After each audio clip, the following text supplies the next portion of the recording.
Bien, mis queridos, les invito a buscar en sus Biblias, en el libro de Hebreos, allá en el capítulo 1.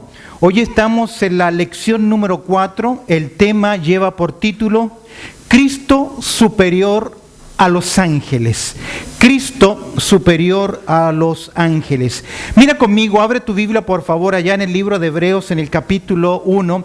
Recuerda que el tema del libro a los Hebreos, el propósito del autor es demostrar la superioridad de Cristo. En los primeros capítulos, 4 capítulos, va a hablar sobre Cristo es superior en su persona. Luego, desde el capítulo 4 en adelante, Cristo es superior en su proceder, para finalmente decirnos que la vida cristiana es superior a todas las tradiciones, a todas las religiones, especialmente en el contexto, tiene que ver con el antiguo pacto, aquel pacto que fue basado con la nación de Israel. Los hermanos que reciben esta carta estaban luchando. Tal vez estaban perdiendo su confianza y su esperanza, y algunos lamentablemente estaban retrocediendo al pasado, a las tradiciones. Suele ocurrir también con nosotros, ya que el ser humano ama las tradiciones y los rituales. Pero el escritor a los hebreos les va a decir a la comunidad judía: Jesucristo es superior y Él es mejor. Y estamos mirando en el capítulo 1 porque el escritor ya nos ha dicho en primer lugar que Jesucristo es superior a los profetas. Déjame decirte algo para los hebreos, para la cultura hebrea. Los profetas y los ángeles eran los instrumentos de Dios. Fueron el medio por el cual Dios entregó su palabra, su revelación a ese pueblo tan celoso como la nación de Israel. Mira conmigo el verso 1 del capítulo 1 de Hebreos. Dios, habiendo hablado muchas veces y de muchas maneras en otros tiempos a los padres por los profetas, en estos postreros días nos ha hablado por el Hijo, a quien constituyó heredero de todo, y por quien asimismo hizo el universo. Déjame decirte algo, que la revelación en Jesucristo es única, es definitiva y es final. Ya no hay más revelación. Todo lo que los profetas dijeron con respecto al acontecer de Cristo ya fue dicho. Ya fue dicho y se cumplió en la venida, en la encarnación, en la manifestación del Hijo. Luego el texto dice ahora que Jesucristo es el comunicador, revela el propósito y el plan de Dios. Ahora el escritor a los hebreos nos dice: Cristo es superior que los profetas. ¿Lo logras ver? Los profetas recibieron una revelación en parte, parcialmente, poco a poco, pero la revelación que entrega Jesucristo es final, es completa. Porque Él nos vino a revelar al Padre. Mira el verso 3. El cual, porque es tan perfecta, hablando de Jesús, el cual siendo el resplandor de su gloria y la imagen misma de su sustancia, y quien sustenta todas las cosas con la palabra de su poder, habiendo efectuado la purificación de nuestros pecados por medio de sí mismo, se sentó a la diestra de la majestad en las alturas. ¿Qué descripción más grande que hay acerca de la persona de Cristo Jesús? Esto lo vimos en el estudio anterior. Mira conmigo el verso 4. Dice ahora el texto: hecho tanto superior a los ángeles, cuando heredó más excelente nombre que, dice, aquellos que ellos. Está diciendo Jesucristo en su encarnación. Ahora, hay algo que debemos entender de la persona de Cristo Jesús para que no nos perdamos. En primer lugar, debemos entender que la persona de Jesucristo, a nivel de teología, es la segunda persona de la Trinidad. ¿Qué significa Trinidad?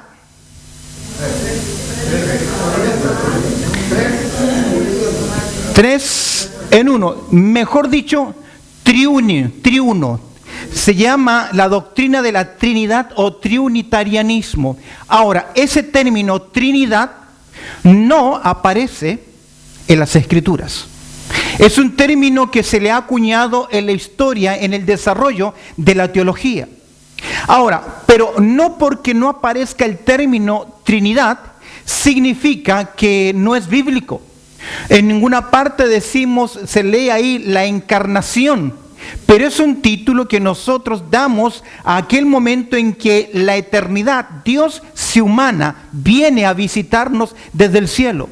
Es interesante que cuando Dios va a crear al hombre, Génesis capítulo 1 y 2, Dios dice: hagamos al hombre. Y ahí utiliza un plural. ¿Recuerdas cuando Isaías ve la visión? Que los ángeles declaran la santidad y Isaías oye a Dios decir, ¿quién irá por nosotros? En la torre de Babel, Génesis capítulo 11, el texto dice, descendamos. Utiliza el plural. Ahora, la pregunta es, ¿a quién se refiere? ¿Se estará refiriendo el Dios creador a la colectividad de los ángeles? Si en Génesis capítulo 1 fuese Dios hablándole a la colectividad de los ángeles, estaría haciendo a los ángeles coautores de la creación. Mientras que Job capítulo 26 dice que los ángeles adoraron a Dios cuando el mundo físico fue creado. Ahora, entendemos entonces que entiende el concepto veladamente, ocultamente. Ya tenemos en las Escrituras una Trinidad. El término en Génesis capítulo 1, verso 1, que dice, en el principio creó Dios, el término es Elohim. El significa Dios.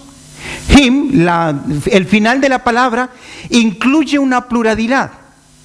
Ahora, no está diciendo que Elohim significa muchos dioses, que en el principio los dioses creados en el cielo y la tierra, sino que es una palabra singular, pero que esa palabra encierra un concepto plural. 12. La palabra docena es una palabra singular o plural. Docena. ¿Es singular? Porque significa ¿qué? No, significa un grupo de 12, pero la palabra es singular, pero encierra en esa unidad una pluralidad, 12. Lo mismo es el término Elohim, el singular, him, plural, pero no está refiriéndose a dioses, porque Dios se manifestó a la nación de Israel. Deuteronomio capítulo 4, verso 6, Dios le dice, oye Israel, Jehová vuestro Dios, Jehová ¿qué? Uno es. Pero en la teología, ese Dios, esa esencia divina, en ese ser interno cohabitan, coexisten eternamente, en tiempo, en características, en esencia, coexisten eternamente un Padre, un Hijo y un Espíritu Santo. Ahora, a eso se le llama el seno trino ontológico del ser. Dios es un ser trino, Padre, Hijo y Espíritu Santo. Para nosotros a veces es un poquito complicado, pero déjame decirte, tú también tienes una triada en ti mismo, porque tú tienes en tu persona un alma, un espíritu y también ¿qué? Un cuerpo. Si usted y yo, siendo finitos, tenemos esa composición, ¿cuánto más el Dios eterno? Ahora, esa Trinidad ontológica del ser, de lo que Dios es, se manifiesta y se revela en un Padre, en un Hijo y en un Espíritu Santo. Se le llama a la primera persona Padre porque causante o proyector de un plan divino. El Hijo es el ejecutor del plan divino y el Espíritu Santo es la capacitación, es la energía de Dios activa en esa manifestación. El Espíritu Santo no es una energía, pero es la acción de Dios puesta en ejecución. El Padre piensa, el Hijo lo declara y el Espíritu Santo ¿qué hace? Produce la acción del verbo de la palabra de Dios. Es por eso que a eso se le llama la Trinidad económica, que es en la forma en que Dios ¿qué?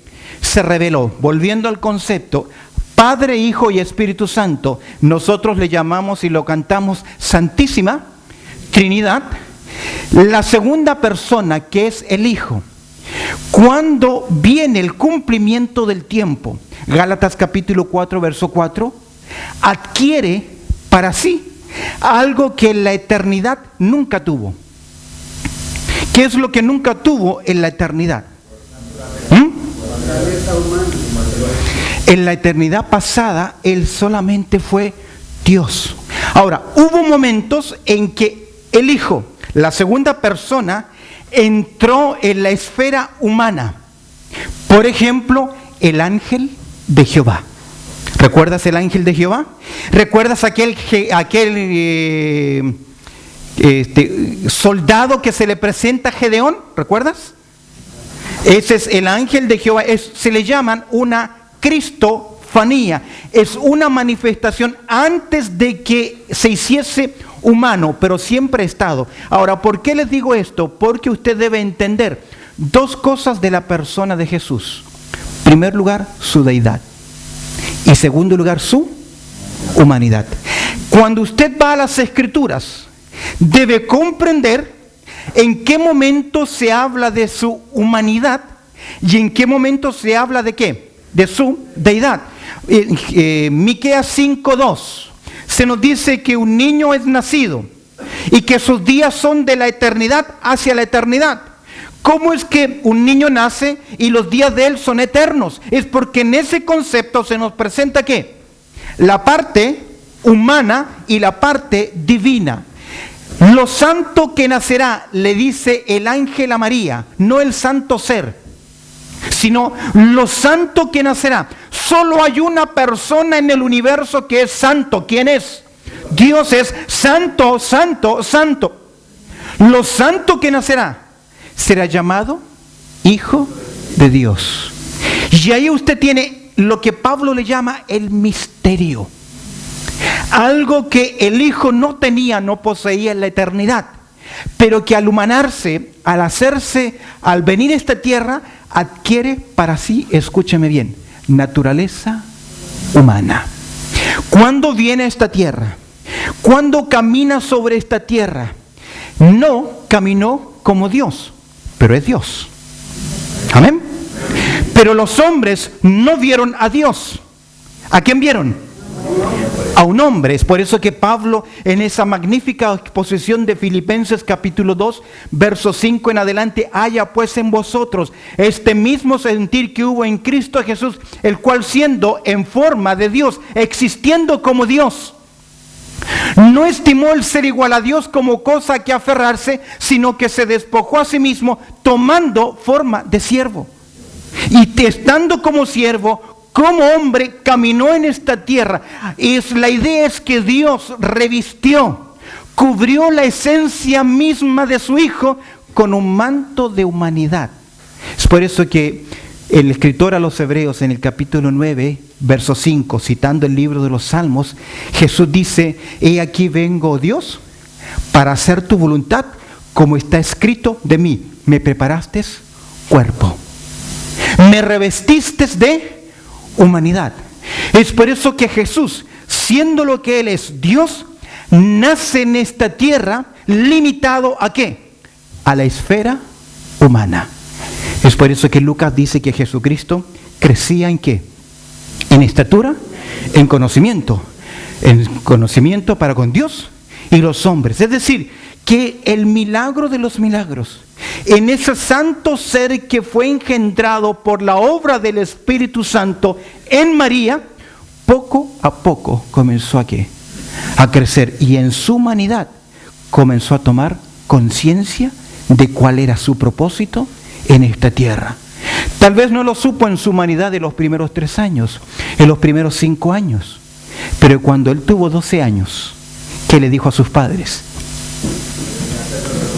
En los negocios de mi padre me conviene estar, o me es necesario. Él ya comienza a adquirir ¿qué cosa? Conciencia de cuál es su función. ¿No te parece misterioso? Sobrenatural, sobrehumano. Entonces, hay algunos nombres que se le dan a la segunda persona de la Trinidad que tienen que ver con la esfera terrenal, con la esfera humana. Por ejemplo, cuando se le llama Jesús, cuando se le llama Cristo, cuando se le describe como Hijo de Dios. Ahora, si Jesucristo, Hebreos capítulo 13, verso 8, es el mismo cuando, ayer, hoy y por los siglos, si Él es el mismo, ¿desde qué momento vino a ser Hijo de Dios?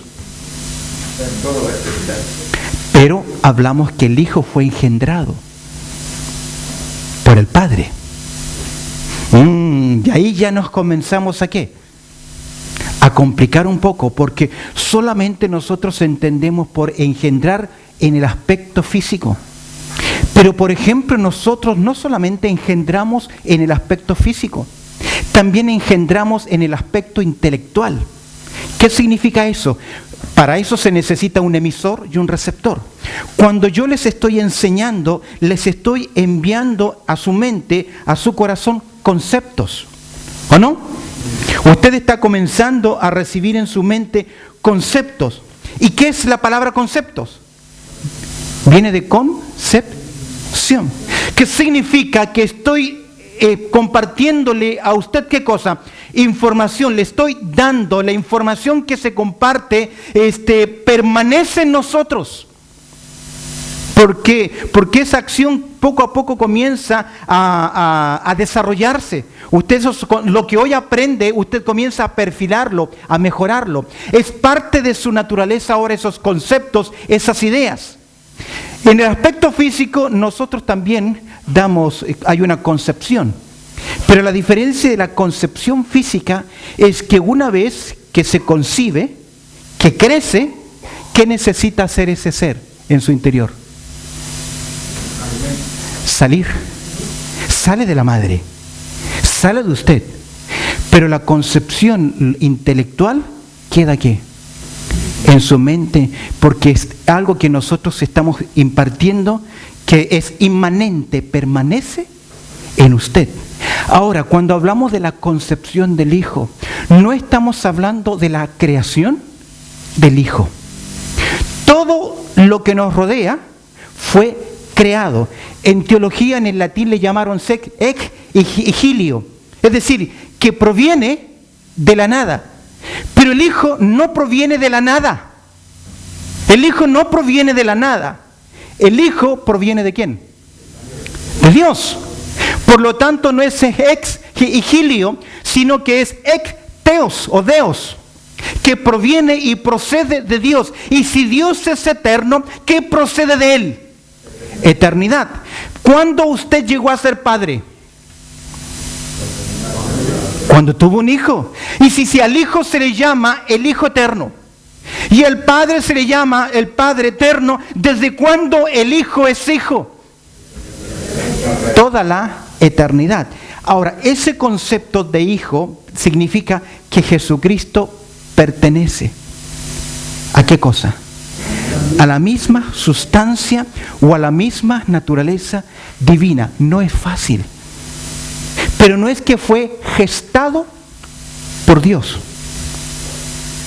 No significa que Dios lo dio a luz. Porque ese es el concepto físico. Ya hemos dicho que el concepto intelectual no se necesita un hombre o una mujer. Pero en el concepto físico sí se necesita ¿qué? Machito y hembra para que haya vida. Pero no así en la emisión intelectual, que también usted concibe un concepto. Cuando vemos entonces esta unión ahora, que cuando el Hijo de Dios viene a esta tierra, adquiere para sí algo que no tuvo en la eternidad, humanidad. La humanidad no pasa solamente por la carne. Él adquiere naturaleza humana. Y como naturaleza humana, Él está sujeto ¿a qué?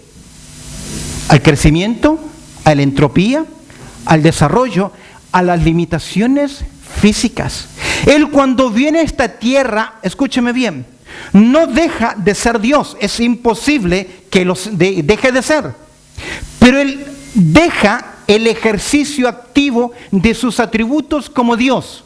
Su omnisciencia, su omnipresencia, su omnipotencia. No es que se quitó de ellos, sino que dejó de ejercerlos. ¿Me explico? ¿Me sigue? ¿Es difícil? Es por eso que cuando Él viene a esta tierra, viene como hombre, y la gran mayoría de los milagros que el Señor Jesucristo hizo, no los hizo por su capacidad como Dios, sino que lo hizo por la capacitación ¿de quién? Del Espíritu Santo. ¿Por qué del Espíritu Santo? Porque Isaías dice, el Espíritu del Señor está sobre mí. Lo gestó, lo capacitó, lo condujo, ¿quién llevó a Jesús al desierto para ser tentado? ¿Quién lo llevó? El Espíritu Santo. Y Jesús dijo, si yo por el Espíritu echo fuera los demonios. ¿Recuerdas que los fariseos dijeron, tú haces milagros por el Espíritu de quién? De Belcebú. Pero Jesús dice que es por el Espíritu Santo de Dios. Nicodemo lo sabe. Porque Nicodemo dice, nadie puede hacer lo que tú haces si no está ¿qué? Dios contigo. Es imposible. ¿Quién resucitó a Jesús? El Espíritu Santo, el que habita también en nosotros. Entonces Él en su humanidad dependió completamente de ¿qué? Ahora, hay un texto en Juan capítulo 1, verso 16 que dice, y vimos su gloria. A pesar de que todos los milagros que el Señor Jesucristo que hizo como señales fueron obrados por el Espíritu Santo, hay algunos milagros que, no sé, permíteme el juego de palabras, que se irradian de Jesús, porque Él también es Dios. ¿Recuerdas aquella mujer que vino a tocar el manto de Jesús? ¿Qué ocurrió? ¿Ah? Salió virtud del Señor, poder del Señor. Ella tocó ese manto y enseguida el milagro se produjo. ¿Por qué? Porque era imposible. A pesar de que Él se manifiesta como hombre, era imposible no ver qué cosa. Su gloria. ¿Y qué es la gloria? La esencia misma del ser divino, la Shekinah, de lo cual usted y yo estamos ¿qué? Separados y apartados, porque por cuanto todos pecaron están ¿qué? Destituidos de ¿qué? De la gloria de Dios. Entonces en esa persona, teoantrópica, que es la persona de Cristo Jesús, se unen permanentemente dos naturalezas, la naturaleza divina y la naturaleza humana. A esta unión los teólogos le llaman unión hipostática. La unión hipostática significa, nótelo para que no lo olvide, significa que Jesucristo es 100% Dios y 100% ¿qué? Hombre. Ahora escúcheme bien, no es Jesús una persona divina y una persona humana, porque una persona más otra persona suman ¿qué? Dos. Escúchame bien, Jesús es una persona divina, porque es la segunda persona de la Trinidad, que cuando se humana, no solamente tiene naturaleza divina, sino que al humanarse adquiere también ¿qué? Naturaleza humana. Este es el misterio de los misterios. Eso no lo poseyó Jesús en la eternidad pasada. Solamente la adquiere. Ese accidente en su esencia se adquiere cuando su eternidad se interrumpe y se convierte en tiempo.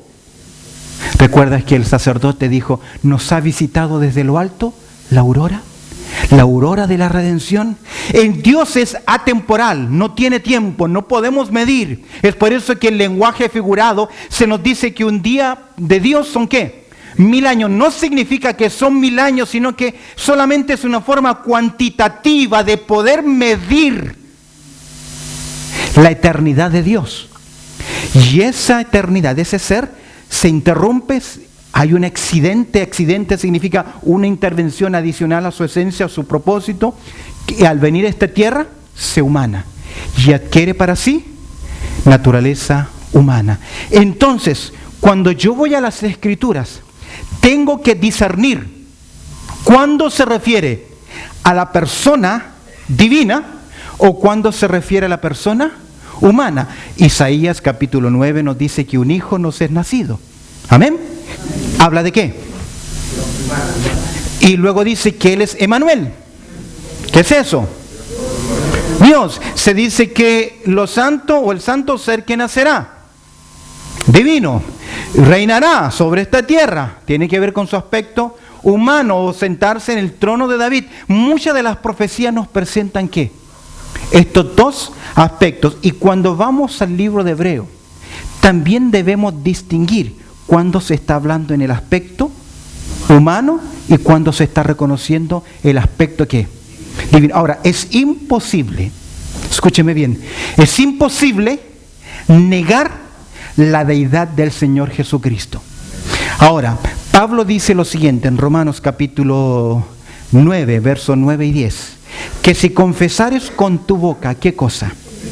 Que Jesús es el Señor, deidad. Y creyeres en tu corazón que Dios le levantó de entre los muertos, ¿qué es eso? Humanidad. Tenemos que, para ser salvos, entender quién murió en la cruz. No simplemente es importante la muerte en la cruz, su sepultura y su resurrección, que es vital para nosotros, pero lo importante es quién fue el que dio su vida al que no conoció pecado.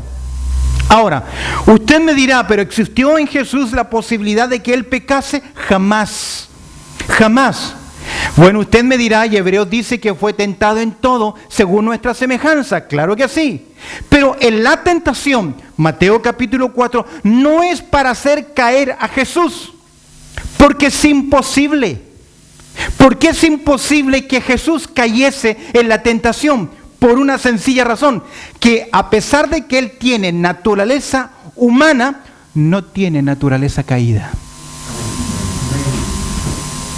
Lo santo que nacerá no tiene naturaleza caída. Salmo 51 dice, en pecado me concibió mi madre. No está hablando del acto sexual, está hablando que nosotros lamentablemente heredamos, transmitimos no solamente una información genética, el código genético, características físicas de personalidad y habilidades, sino que lamentablemente también transmitimos a nuestros hijos, ¿qué cosa? La naturaleza pecaminosa.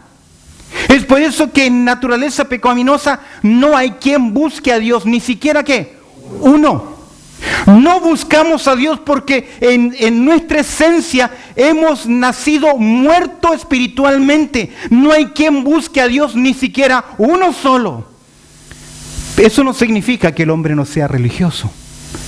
Pero el hombre en su religión no adora a Dios. En su religión, ¿qué adora? Cualquier otra cosa. Ahora, Jesús en su humanidad no tiene naturaleza pecaminosa. Es por eso que segundo a los Corintios 5:21, al que no conoció pecado. ¿Por qué no conoce pecado?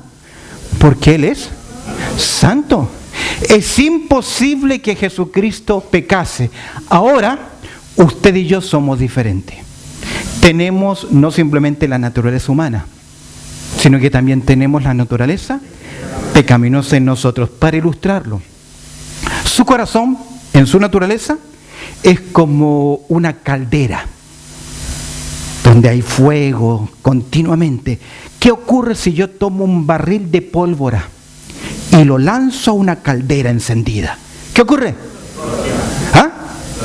Eso es lo que ocurre en la tentación. Por eso vivimos explotando. Porque somos tremendamente ¿qué? Tentables. ¿Quién no se ha justificado diciendo es que la carne ¿qué? Es débil? ¿Ah? ¿Quién no se ha justificado en eso? Pero en Jesucristo no importa el barril de pólvora. Porque no importa el barril de pólvora que usted lance al agua. Por más que lo lance con violencia al agua, un barril de pólvora en el mar jamás va a explotar. ¿Por qué? Porque le hace falta algo. Fuego, el gatillador. Lo que hace la convulsión, lo que produce, la combustión, lo que produce el estallido. Así en Jesús. Entonces, ¿para qué sirvió la tentación? Para demostrar algo. Que era imposible Él pudiese pecar. Aunque respondió en su humanidad. Y cuando Jesús responde en su humanidad a la tentación, lo hace como usted y yo debemos enfrentar a la tentación, sometiéndonos a Dios, en dependencia del poder del Espíritu Santo y obedeciendo siempre ¿qué? La palabra del Señor. Ahora, en esa unión hipostática, que dijimos 100% Dios, 100% hombre, en esa unión, el Hijo viene a esta tierra con propósitos. Anote ahí, viene para revelar. Para revelar. ¿Revelar qué cosa? Al Padre. Revelar el corazón del Padre. Revelar el propósito del Padre. Él viene para acercarnos a Dios. ¿Por qué? Porque el hombre es enemigo de Dios. Entonces, en esa persona teoantrópica, en la persona de Cristo Jesús, Dios hecho hombre, Jesucristo revela en primer lugar al Padre. Es por eso que cuando le enseña a la nación de Israel a orar, cuando le enseña a sus seguidores a acercarse a Dios, ¿cómo les enseña? Vosotros pues oraréis así que: Padre nuestro que estás en los cielos.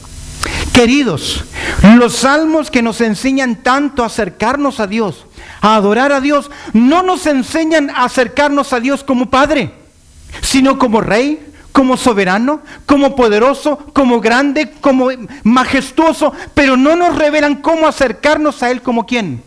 Como Padre. Es Jesús. ¿Recuerdas en Juan capítulo 17, verso 4? Les he dado a conocer tu nombre. Revela el carácter de Dios.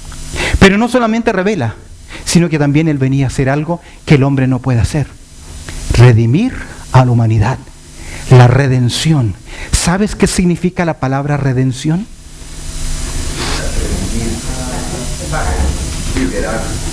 Comprar por un precio y dejar en libertad. Se utiliza la palabra agora o exagorazo o lutrosis, que significa libertad, que se traduce redención. ¿Qué es la redención? Es el pago que el Hijo dio a la justicia de Dios para que el hombre quedase ¿qué? En libertad. ¿Y cuál fue el precio? La sangre de Cristo Jesús. Ahora, ¿qué debía cumplir el Redentor para redimirnos? 3 requisitos del pariente redentor en el Antiguo Testamento. ¿Cuáles eran? Primero, ser un pariente. Segundo lugar, poder para hacerlo. Y en tercer lugar, estar presto a hacerlo. Tenía que ser un familiar. Tenía que tener dinero, guita, money. ¿Cómo más le llaman?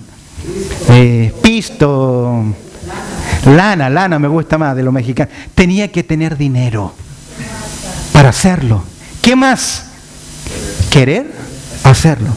Es por eso que es magnífico cómo Boaz se convierte en el pariente redentor en la historia de Ruth, porque el descendiente directo no quiso. Y esto es importante: para que el Hijo nos redimiese, primero tenía que hacerse hombre. Uno de nosotros, un pariente redentor. La unión hipostática. Segundo lugar, tener la posesión o la capacidad para hacerlo. Si usted muere en la cruz, no paga sus pecados, porque se requiere una ofrenda que sea propicia ante los ojos de Dios. Es por eso que Dios estableció la forma de adorarlo y de las ofrendas. E inclusive hay ofrendas que son delante de Dios de olor ¿qué? Grato. ¿Qué significa eso? ¿Que le gusta el buen olor de asado de cordero? No, es que la ofrenda es apta delante de Dios. Es por eso que dice Juan, en 1 de Juan 2:2, que Él es la propiciación por nuestros pecados. Propiciar significa que Dios quedó satisfecho. Pero si usted hubiese muerto, Dios no hubiese quedado satisfecho, porque es una ofrenda insuficiente. Por eso una persona, tener la posesión para poder hacerlo, Jesús lo pudo hacer, porque Él es santo. Amén. Porque Él es justo, porque Él es perfecto, Él es impecable, Él es fiel y veraz, Él es el testigo verdadero. Términos que describen a Cristo en su perfección humana. Y en tercer lugar, no simplemente pariente, no simplemente la posesión para hacerlo, sino la prontitud o la disposición para hacerlo. ¿Qué dijo el Hijo? Hágase conforme ¿a qué? A tu voluntad. Y aquí me detengo por un momento. Tenemos tanto predicador en el día de hoy diciendo: yo declaro que hago y que así tiene que ser, cuando el Hijo de Dios no se atrevió ni siquiera a decir eso, sino que el Hijo de Dios dijo: ¿qué cosa? Hágase conforme. Ahora, ¿quién es Jesús? 100% Dios y 100% ¿qué? Hombre, pero vivió en obediencia. Por eso Él vino a revelarnos, y por ser el pariente redentor, Él pudo ¿qué? Redimirnos. Pero en esa unión hipostática, no simplemente vino a revelarse, no simplemente vino a redimirnos, sino que después de que fue enjuiciado, sentenciado, crucificado, sepultado, gloria a Dios, Él también ¿qué? Resucitó. ¿Por qué? Porque Dios dijo: no voy a dejar que mi siervo, no voy a permitir que mi siervo vea corrupción. El término corrupción significa: no voy a permitir que su cuerpo se descomponga. ¿Dónde?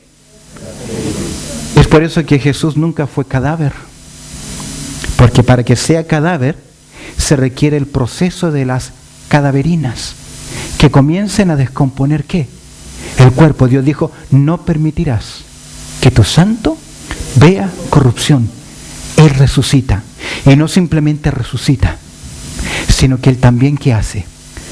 Retorna al Padre. ¿Y cómo retornó? Jesús se lo pidió: vuélveme aquella gloria que tuve contigo, ¿qué? Antes que el mundo fuese. Del seno trinitario, eterno Hijo de Dios, coiguales, consustanciales. Pero escúcheme bien: al revelarse, al redimir, al resucitar, al retornar, dice la Escritura que en el cielo, ¿qué ocurrió con Él? Fue recibido arriba en gloria. ¿Qué es eso? Que Dios lo exaltó, ¿qué? Hasta lo sumo.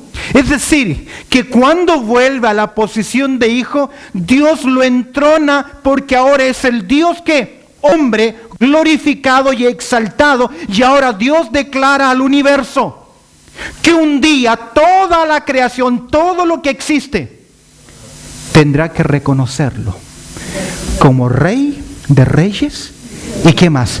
Señor de señores. Y toda la creación se postre ante ¿quién? Ante el Hijo de Dios, doblando su rodilla. Es por eso que Dios le dice a los ángeles en Hebreos capítulo 1, que ya no lo alcanzamos a mirar: adórenlo todos los ángeles de Dios. ¿Sabes que la palabra adorar, procuneo, significa postrarse, arrodillarse? Y que cuné, la raíz de esa palabra, significa perro. Mi hija, cuando viene del colegio, ya acercándose las 3 de la tarde, yo no sé por qué, pero la perrita que tenemos en casa se pone frente a la puerta, tirada, esperando que venga ¿qué? Su dueña. Fiel. A veces uno la pisa a la perrita, a veces uno hasta puede maltratarle, pero ese animalito siempre va a venir ¿qué? Y se va a postrar, lo va a lamer, porque se humilla delante de ¿quién? De su amo. Eso es adoración. Humillarse delante de su Creador.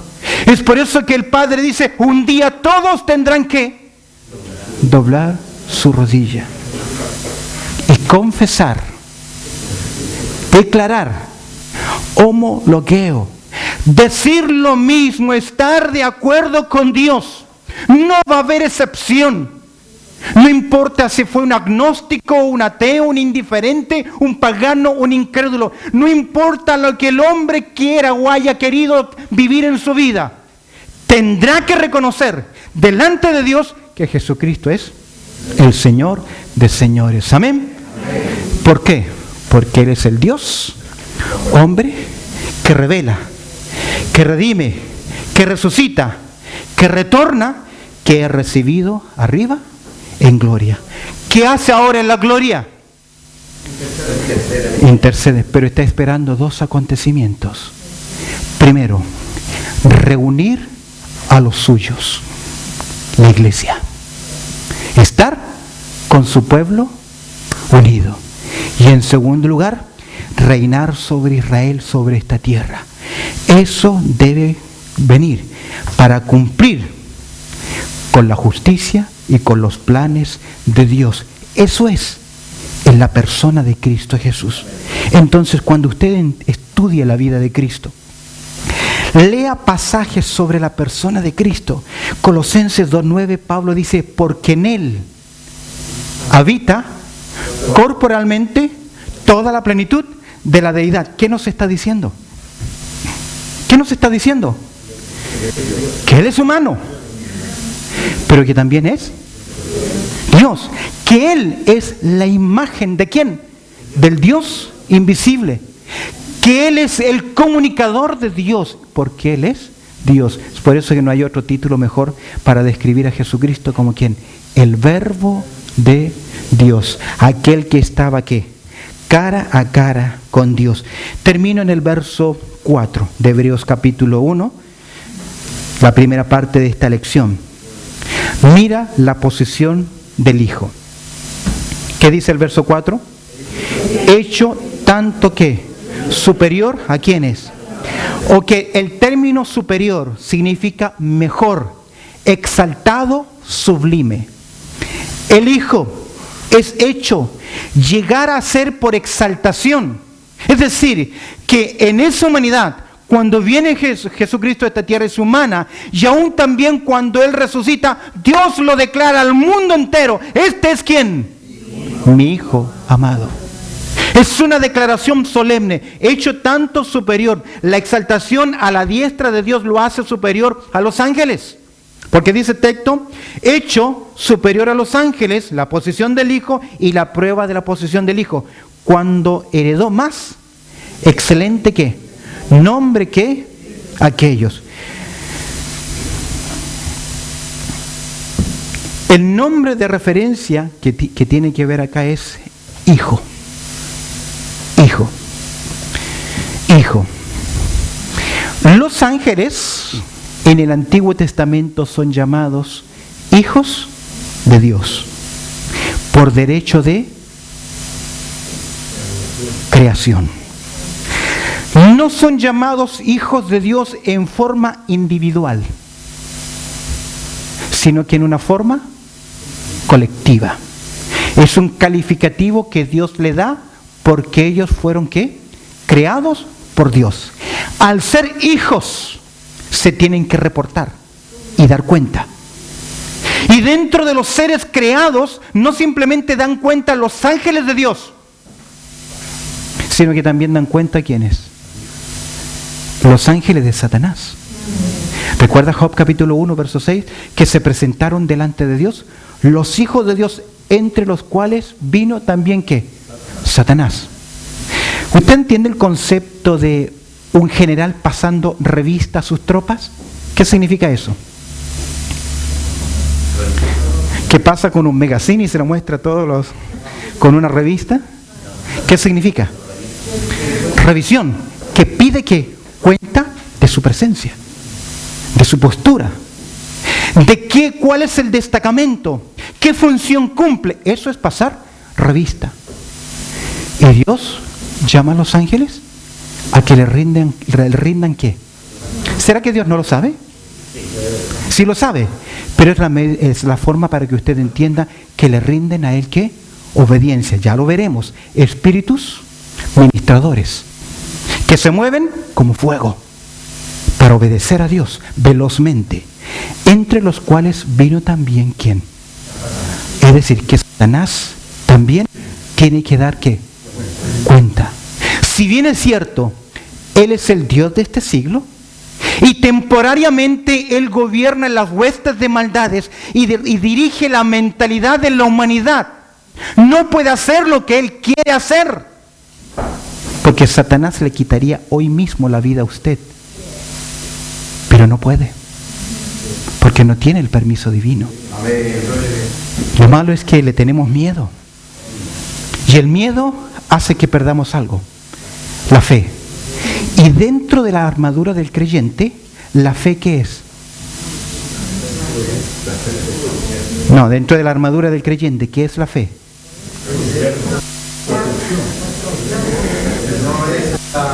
El escudo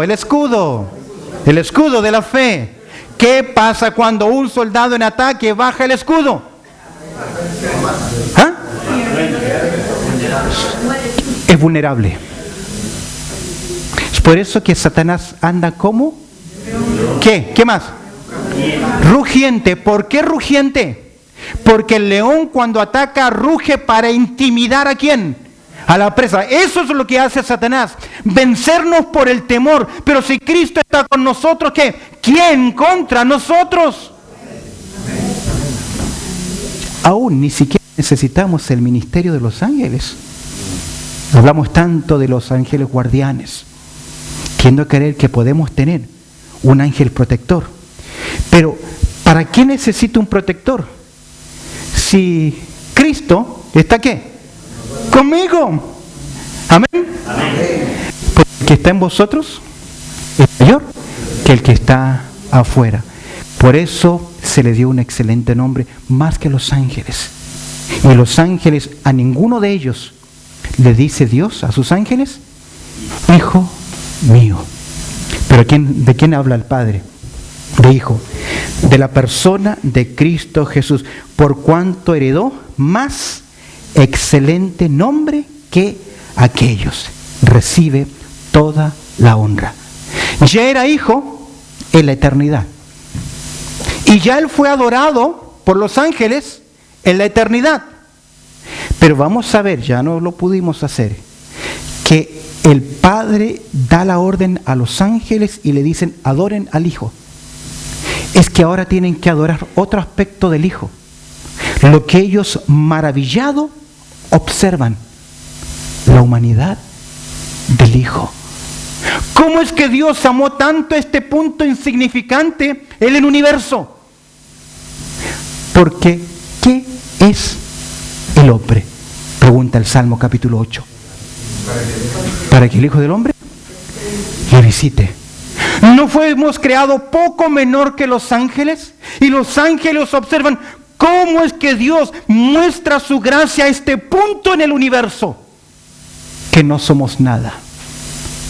Por eso la iglesia da a conocer la multiforme sabiduría de Dios. ¿A quién? A los ángeles. ¡Wow! Por eso Jesucristo, aunque en su humanidad fue creado poco menor que los ángeles, en su humanidad, ¿entendemos?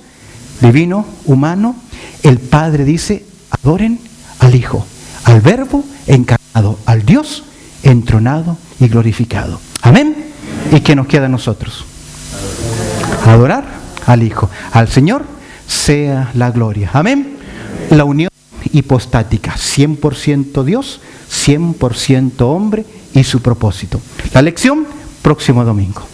Bendito Padre Celestial, te damos gracias por tu amor y tu cuidado y por lo que hoy hemos considerado, Señor, esta verdad tan preciosa de la persona de Cristo Jesús, aquel Verbo humanado. Te damos gracias por tu plan maravilloso, por haberlo preparado de eternidad hacia eternidad y a través del Hijo tener el perdón de nuestros pecados y la vida eterna. Oramos dándote muchas gracias a través del precioso nombre de Cristo Jesús. Amén y amén.